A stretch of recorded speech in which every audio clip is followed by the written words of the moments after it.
MP में किसानों की आय डबल करने के लिए मुख्यमंत्री डॉक्टर मोहन यादव सिंचाई का रकबा बढ़ाने के लिए काम कर रहे हैं। पार्वती कालीसिंध चंबल नदी को जोड़ने की योजना इस मामले में मील का पत्थर साबित हो रही है। इससे मध्य प्रदेश में 21 बांध बैराज बनेंगे और 11 जिलों की 40 लाख आबादी को इसका फायदा मिलेगा। मुख्यमंत्री डॉक्टर मोहन यादव के अथक प्रयासों और प्रधानमंत्री नरेंद्र मोदी के विजन की वजह से पार्वती कालीसिंध चंबल नदी को जोड़ने का महाअभियान शुरू हो चुका है। इसका सीधा और सबसे ज्यादा लाभ मध्य प्रदेश और राजस्थान दोनों राज्यों के किसानों और आम जनता को होना है। इस योजना के आरंभ होते ही 20 साल पुराने जल विवाद भी खत्म हो गया है, क्योंकि नदी जोड़ वाली तीनों नदियां मध्य प्रदेश से ही उत्पन्न होती हैं। 20 साल पुराना झगड़ा जल का लंबे समय तक हाई कोर्ट, सुप्रीम कोर्ट, लेकिन 11 जिले मध्य प्रदेश के, हमारा चंबल का पूरा इलाका, वहां से लेके पश्चिमी मध्य प्रदेश तक, उधर राजस्थान के भी कई सारे जिले, दोनों जिलों के लिए ये आज की जल योजना की सौगात सच में आधुनिक भागीरथ की तरह माननीय प्रधानमंत्री जी का आशीर्वाद हमको मिल रहा है। 90% धनराशि भी भारत सरकार के माध्यम से हमको प्राप्त हो रही। 70,000 करोड़ की योजना और केवल 10% राशि दोनों राज्य सरकारों को देना है। ये इतनी बड़ी धनराशि हमारे बस की बात नहीं थी। पार्वती कालीसिंध चंबल परियोजना पर करीब 72,000 करोड़ रुपए खर्च हो रहे हैं। इसमें से 90% राशि केंद्र सरकार देगी। मध्य प्रदेश सरकार इस पर 35,000 करोड़ तो राजस्थान सरकार 37,000 करोड़ रुपए खर्च करेगी। यानी जो राशि मध्य प्रदेश और राजस्थान के हिस्से है, उसमें से 90% राशि केंद्र की तरफ से उपहार है।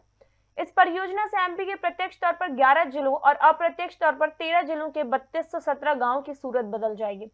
इसमें एमपी में 17 बांध, 4 बैराज समेत कुल 21 नई जल संरचनाएं बनाई जाएंगी। मालवा और चंबल क्षेत्र की 6.13 लाख हेक्टेयर जमीन सिंचित होगी। कुल 40 लाख से ज्यादा आबादी को पेयजल उपलब्ध होगा। वहीं 64 साल पुरानी ग्वालियर चंबल संभाग की चंबल नहर प्रणाली को डिसमेंटल कर आधुनिक तरीके से बनाया जाएगा। प्रदेश और राजस्थान को लेकर के ये भारत का नहीं, दुनिया का हमारे लिए नदी जोड़ो अभियान की पहली शुरुआत हुई, जिसमें मध्य प्रदेश के 11 जिले और राजस्थान के 21 जिले, दोनों जिलों को मिलाकर के लगभग 6.5 लाख हेक्टेयर जमीन का तो हमारा सिंचित रकबा बढ़ेगा और पीने के पानी की व्यवस्था 11 जिलों के अंदर, कई सारे गांवों के अंदर ही बड़ी सौगात मिलेगी। इसके माध्यम से मुरैना, श्योपुर, शिवपुरी, गुना, राजगढ़, उधर शाजापुर, देवास, इंदौर, उज्जैन, आगर इत्यादि जिलों में इसका बड़ा लाभ मिलेगा। प्रधानमंत्री नरेंद्र मोदी ने परियोजना में देरी के लिए पिछली कांग्रेस सरकार को जिम्मेदार बताया। उन्होंने सीएम मोहन यादव को लाडला बताया। मुख्यमंत्री डॉक्टर मोहन यादव ने इस नदी जोड़ योजना से सिंहस्थ 2028 के लिए क्षिप्रा को प्रवाहमान बनाने की सेवरखेड़ी, सिलारखेड़ी और चितावत परियोजना भी इसमें शामिल करवाया है। इससे पार्वती कछार के सीहोर के श्यामपुर करैया में बैराज बनेंगे। पाड़ौन में 2 बांध बनेंगे, जिससे 1.6 लाख हेक्टेयर जमीन सिंचित होगी। कालीसिंध कछार के साजापुर, आगर, उज्जैन, देवास को लाभ मिलेगा। 3500 करोड़ लागत से लखुंदर कॉम्प्लेक्स, रंजीत सागर बांध बनेंगे। कालीसिंध डायवर्जन कॉम्प्लेक्स समेत 3 सिंचाई परियोजनाएं बनेंगी और 77,000 हेक्टेयर जमीन सिंचित होगी। अपर चंबल कछार में मंदसौर व इंदौर के बीच 9,000 करोड़ की लागत से 6 बांध बनेंगे।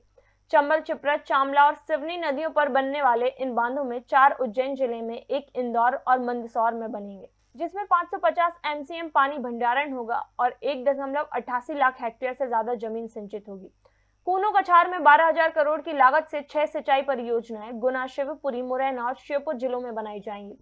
4 बांध और 2 बैराज बनेंगे। इस परियोजना से प्रदेश की 6.36 लाख हेक्टेयर रकबे में सिंचाई क्षमता बढ़ जाएगी। मध्य प्रदेश राज्य लघु वनोपज संघ आयोजित कर रहे हैं अंतर्राष्ट्रीय हर्बल मेला 17 दिसंबर से 23 दिसंबर 2024 लाल परेड मैदान भोपाल में, जिसका मूल विषय है लघु वनोपज से महिला सशक्तिकरण। विभिन्न हर्बल उत्पादन निर्माताओं द्वारा निर्मित औषधीय और अन्य विविध उत्पादों की बिक्री एवं प्रदर्शनी। अवश्य पधारें। 17 से 23 दिसंबर लाल परेड मैदान भोपाल में।